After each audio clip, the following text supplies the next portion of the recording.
Hello everyone, good afternoon. আজ একটা নতুন রেসিপি নিয়ে চলে এসেছি। তো রেসিপিটা কি, চলো তোমাদের সঙ্গে শেয়ার করি।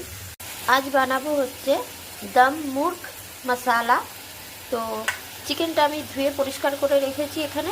তার উপরে প্রথমেই স্বাদ অনুযায়ী লবণ দিয়ে দিচ্ছি।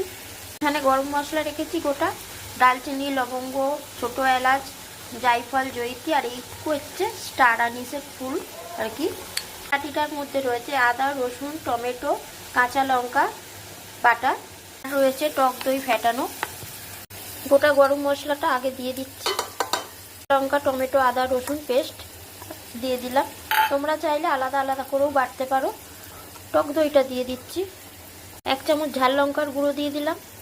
হলুদের গুঁড়ো 1 চামচ, জিরে গুঁড়ো 1 চামচ, জিরে গুঁড়ো 1/2 চামচ, কাশ্মীরি লঙ্কা 1 চামচ। সব মশলাগুলো চিকেনের সাথে ভালো করে মাখিয়ে নেব।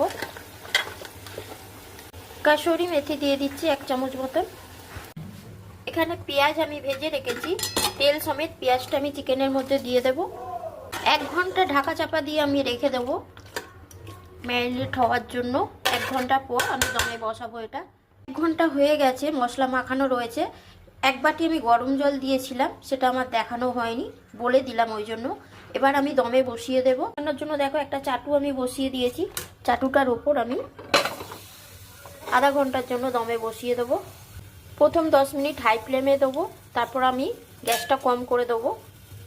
আধা ঘন্টা পর দেখাচ্ছি। আধা ঘন্টা হয়ে গেছে, এবার চলো খুলে দেখব। তো এই হচ্ছে, দেখো চিকেনটা দেখো আমার কিন্তু হয়ে গেছে। এতে কিন্তু একদমই আলু চলে না, কিন্তু আমার আলু না দিলে হবে না, জন্য আমি একটা আলু দিয়েছি।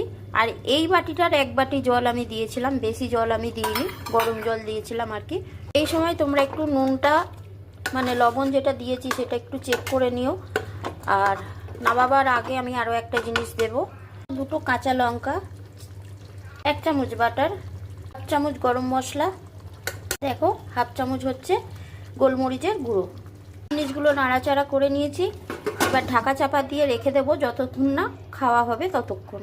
খাওয়ার আগে তোমাদেরকে একবার দেখাবো যে দম মুর্গ মশালা কেমন হয়েছে। তো চলো এখন রাখি, পরে তোমাদের দেখাচ্ছি। খাবার আগে তোমাদেরকে দেখাবো বলেছিলাম, এই দেখো এরকম দেখতে হয়েছে। তো তোমাদের আজকে রেসিপিটা কেমন লাগলো চিকেনের, কমেন্ট করে অবশ্যই জানিও।